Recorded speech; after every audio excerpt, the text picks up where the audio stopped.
It's been more than 3 years since George Floyd died at the hands of police in Minneapolis, and today the Justice Department is expected to release the findings of its probe into the city's police force. The investigation examined whether officers demonstrated a pattern of excessive force. So joining me now for more on this is CBS News Minnesota reporter Pauleen Lee. Thanks for joining us, Pauleen. You know, I want to make things sort of clear because people would have heard about this investigation and that investigation, and they may be confused about what we're talking about. Yes, there was a state investigation. We're going to talk about that. But this is a federal investigation. What is the Attorney General expected to announce today?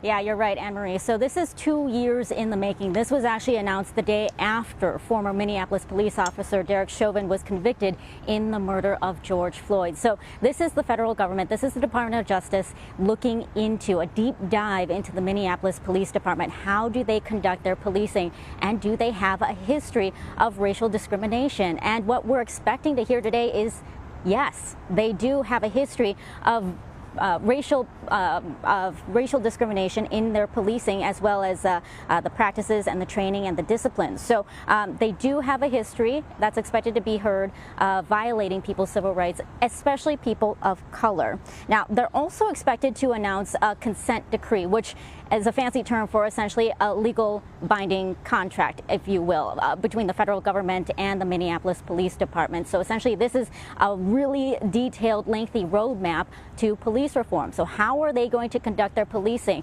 How are they going to determine what cars to stop in a traffic stop? How do they deal with minors? How do they go about searches? All of that is going to be laid out, and all of that is now going to be monitored by the Department of Justice. So this, by the way, is not a new concept.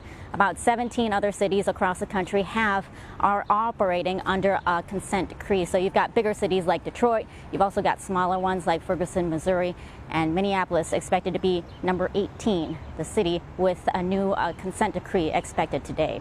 So I mentioned that the state has already basically investigated the same thing. The Minnesota Department of Human Rights already released a report and concluded that there was a pattern.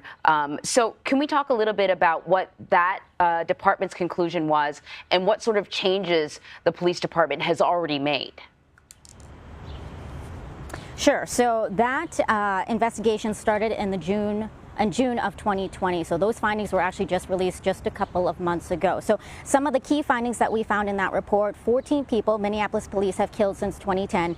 13 were people of color or indigenous people. And then out of the nearly 73,000 traffic stops by MPD between 2017 to 2020, black people accounted for 54% of those stops, more than half. But keep in mind, the black population only accounts for about 19% of Minneapolis's population. Now let's compare that to their white counterparts. White people accounted for 33% of those 73,000 traffic stops. They, by the way, make up 63% of Minneapolis's population. So based on those findings and much more, the city was sued, but then they settled on what was called a court enforceable state settlement, which is very similar to a consent decree? What's the word that I'm looking for? Consent decree. Yes, yeah. It's very similar to a consent decree.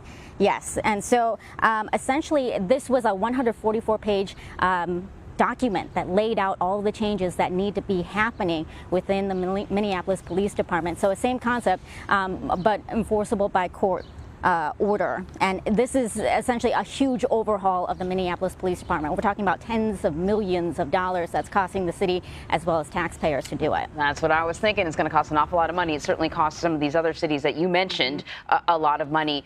What is the expected reaction from the public in regards to today's announcement?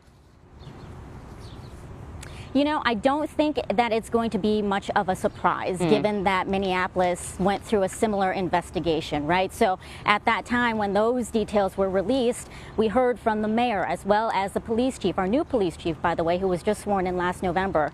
And the mayor said, you know what, this is a good thing. This court enforceable settlement agreement is a good thing for the city. And the police chief echoed that sentiment because the only way to combat crime is to change the way that they police and to rebuild that trust. Of course, that's going to be hard to come by given what's happened here in Minneapolis. And by the way, our police chief actually comes from Newark, New Jersey, which also has a consent decree that's been in place since 2016. So he essentially was hired with knowing that this was coming down the pipeline, both on the state level as well as the federal level. So he has an idea of how to deal with it.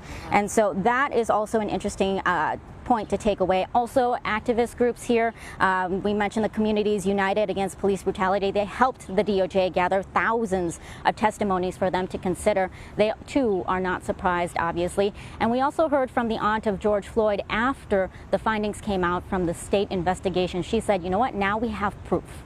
We have proof that what we are experiencing, what we have heard, and what we have experienced for years, for decades, is now on paper. So let's take this and let's make some changes. Wow, fascinating stuff. We'll continue to cover this as it unfolds and we find out what the DOJ is recommending. Pauleen Lee, thank you so much.